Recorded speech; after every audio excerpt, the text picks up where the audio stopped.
মুস্তাফিজকে বাংলাদেশি পরিচয়ের কারণে আইপিএল থেকে বাদ দেওয়া, গরু খাওয়ার অপরাধে কোনো ভারতীয় মুসলমানকে হত্যা কিংবা বাংলাদেশি সন্দেহে ভারতীয় শ্রমিককে পিটিয়ে মেরে ফেলা তিনটি আলাদা ঘটনা হলেও শিকড় একই জায়গায়, আইডেন্টিটি পলিটিক্স।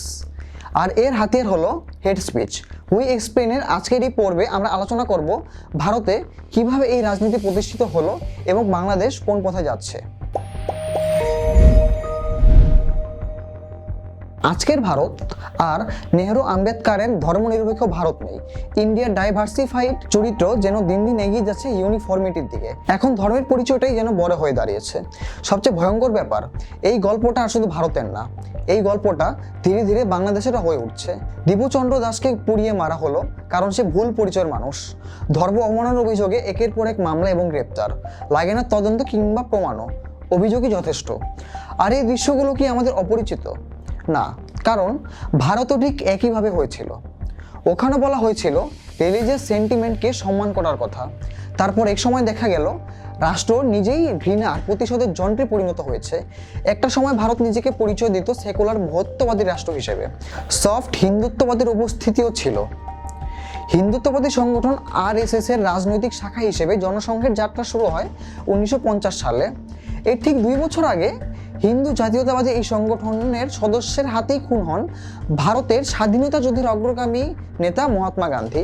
1980 সালে ভারতীয় জনতা পার্টি নামে রাজনীতিতে আবির্ভূত হওয়ার পর বাজপেয়ীর অধীনে বিজেপি 1974 সালে নির্বাচনে মাত্র 2টি সিট পাওয়ার পর পার্টি নড়ে চড়ে বসে।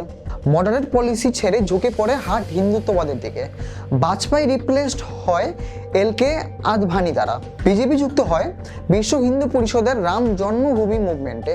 বাবরি মসজিদে ভাঙ্গারে ক্যাম্পেইনে যুক্ত হলে জনপ্রিয়তা বাড়তে থাকে। মুসলিম বিদ্বেষ হয়ে ওঠে প্রধান হাতিয়ার। 89 ইলেকশনে একলাফে 85টি আসন পেয়ে বসে বিজেপি। এই থেকে সমাজের ভিতর যে সংখ্যাগরিষ্ঠ আধিপত্য বোধ ছিল সেটাকে ধীরে ধীরে রাজনীতির কেন্দ্রে আনা হলো। আরএসএস আর হিন্দুত্ববাদীরা 50-60 বছর ধরে ধৈর্যের সাথে বিদ্যা ভারতী, সেবা ভারতী এবং কল্যাণ আশ্রমের মতো জনসেবামূলক প্রতিষ্ঠান বানিয়েছে। ক্ষমতা আসার পর এই অভিজ্ঞতাকে কাজে লাগিয়ে ওয়েলফেয়ার পলিটিক্সের অংশ হিসেবে স্কুল কলেজ নির্মাণ, বিনামূল্যে স্বাস্থ্যসেবার প্রজেক্ট, বাসস্থান বানানোর প্রজেক্ট সহ নানাবিধ সেবামূলক প্রজেক্ট কাজে লাগিয়ে সমাজে হিন্দু জাতীয়তাবাদী সামাজিক ও রাজনৈতিক জাল তৈরি করেছে এবং সেই কল্যাণমূলক রাজনীতির জালে সেবাগ্রাহীদের ফাঁসিয়ে উগ্র জাতীয়তাবাদের আস্ফালন বাড়িয়ে সমাজের মূলে ঢুকেছে। ক্যাডার ভিত্তিক মডেল সাজিয়ে বিশ্বের বৃহত্তম রাজনৈতিক দল হিসেবে প্রতিষ্ঠিত হয়েছে। একই সাথে তার ইতিহাসের ব্যাখ্যা বদলে দিয়েছে আর একটি ন্যারেটিভ দাঁড় করিয়েছে। এই দেশটা আসলে আমাদের, বাকিরা ইন্ট্রুডার। তারপর বাবরি মসজিদ ভাঙা, রাম মন্দির তৈরি এবং এই আস্ফালনের ফুয়েল জোগালো কংগ্রেস সরকারের দুর্নীতি ও স্বেচ্ছাচারিতা। গুজরাট দাঙ্গার মূল নায়ক নরেন্দ্র মোদীর উত্থান হলে আরও শক্তিশালী হয়ে উঠতে শুরু করে বিজেপি।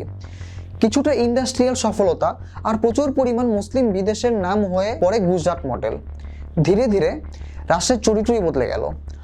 আজ ভারতে মুসলমান মানেই সন্দেহভাজন, গোরখা মানেই অপরাধ। নাম, পোশাক, ভাষা সবই রাজনৈতিক পরিচয়। আর এর আস্ফালন আমরা দেখি বাংলাদেশি সন্দেহে মানুষ পিটিয়ে মারার ঘটনায়।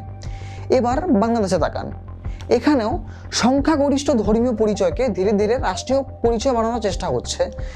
ইতিহাস নতুন করে লেখার চেষ্টা হচ্ছে।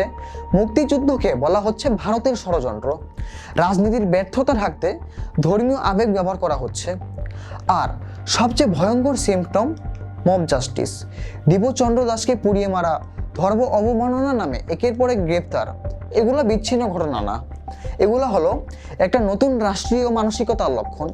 এই মানসিকতা বলে আগে পরিচয় পরে মানুষ, আগে ধর্ম পরে আইন। সমস্যাটা জানেন কোথায়? এই পথে একবার নামলে আর থামা যায় না। আজ সংখ্যালঘু, কাল ভিন্ন মত, পরশু যে কেউ। ভারতও একদিন এখানে আসেনি, ওরাও ধীরে ধীরে এসেছে, আমরাও ধীরে ধীরে যাচ্ছি। প্রশ্ন হলো, আমরা কি ভারতের গল্প দেখে শিক্ষা নেব, নাকি সেই গল্পটাই কপি করে নিজেদের ভবিষ্যৎ বানাবো? ইতিহাস বলে একবার রাষ্ট্রের চরিত্র বদলে গেলে সেটা ফিরিয়ে আনা খুবই কঠিন। এখনো সময় আছে, কিন্তু সময় সবসময় থাকে না।